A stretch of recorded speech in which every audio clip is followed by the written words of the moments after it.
नमस्कार, नवभारत टाइम्स में आपका स्वागत है। आपके साथ मैं हूं विनीत त्रिपाठी। ईरान की इजराइल के साथ तनातनी पर इस समय दुनिया भर की निगाहें टिकी हुई हैं। ईरान की ओर से लगातार इजराइल को चेतावनी वाले बयान दिए जा रहे हैं। इसमें ईरानी विदेश मंत्री, राष्ट्रपति के अलावा सुप्रीम लीडर के बयान भी शामिल हैं। हाल ही में ईरान के राष्ट्रपति रईसी ने पाकिस्तान का दौरा किया और कई अहम बातें कही हैं। इस सब के बीच ये सवाल भी उठ रहा है कि आखिर ईरान की सत्ता किसके हाथ में है, यानी ईरान का सबसे ताकतवर आदमी कौन है जो सबसे निर्णायक फैसले ले सकता है। ईरान की सरकार और संस्थाओं में शक्ति के बंटवारे को देखें तो सुप्रीम लीडर की स्थिति सबसे मजबूत है। ईरान में सुप्रीम लीडर सबसे ऊपर है, उसके बाद राष्ट्रपति, न्यायपालिका, संसद, गार्जियन काउंसिल और आर्म्स फोर्स आती हैं। फोर्स के 3 भाग सेना, पुलिस और इस्लामिक रिवॉल्यूशन गार्ड कॉर्प्स हैं। पुलिस का एक हिस्सा मोरालिटी पुलिस भी है। वहीं इस्लामिक रिवॉल्यूशन गार्ड कॉर्प्स के अंदर भी एक शाखा बासिज है। ईरान में सबसे शक्तिशाली व्यक्ति अयातुल्ला अली खुमैनी है, जो 1989 से देश के सर्वोच्च नेता हैं। वो स्टेट हेड और कमांडर इन चीफ हैं। उनके पास राष्ट्रीय पुलिस और मोरालिटी पुलिस को आदेश देने का अधिकार है।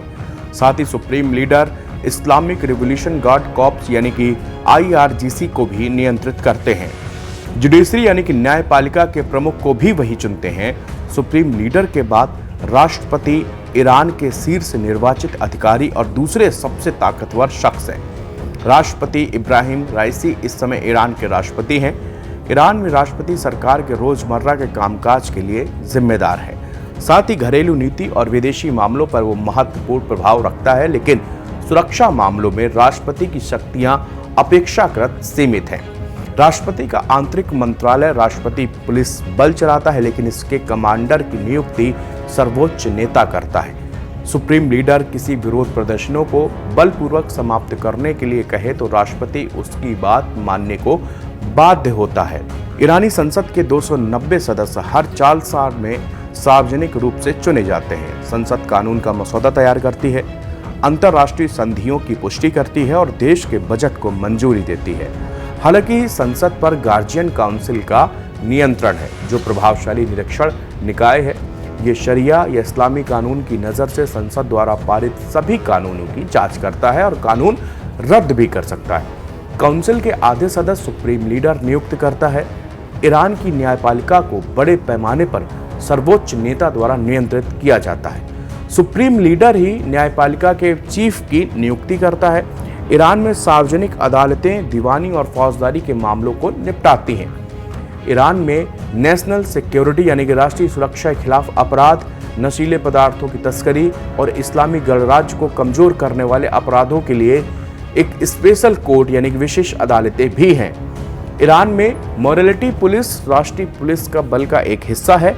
इस बल की स्थापना 2005 में इस्लामी नैतिकता और उचित पोशाक पर कानूनों को बनाए रखने के लिए की गई थी, जिसे 1989 की इस्लामी क्रांति के बाद पेश किया गया था। इसके अनुमानित 7000 पुलिस और महिला अधिकारियों के पास चेतावनी जारी करने, जुर्माना लगाने या संदिग्धों को गिरफ्तार करने की शक्तियां हैं। IRGC यानी कि आंतरिक सुरक्षा बनाए रखने के लिए ईरान का मुख्य संगठन है। इसकी स्थापना क्रांति के बाद देश की इस्लामी व्यवस्था की रक्षा के लिए की गई थी। IRGC 1,50,000 से अधिक कर्मियों के साथ ईरान में एक प्रमुख सैन्य, राजनीतिक और आर्थिक शक्ति है। इसकी अपनी जमीनी सेना, नौसेना और वायुसेना भी है।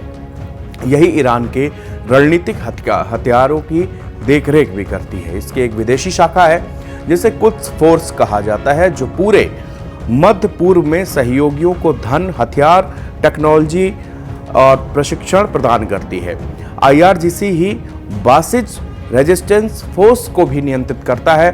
बासिज प्रतिरोध बल का एक गठन 1989 में एक स्वयंसेवी अर्धसैनिक संगठन के रूप में किया गया था। इसकी ईरान के हर प्रांत और शहर में देश के कई आधिकारिक संस्थाओं में शाखाएं हैं। ये फोर्स 2009 में विवादित राष्ट्रपति चुनाव के बाद से सरकार विरोधी प्रदर्शनों को दबाने में बड़े पैमाने में शामिल रहे हैं।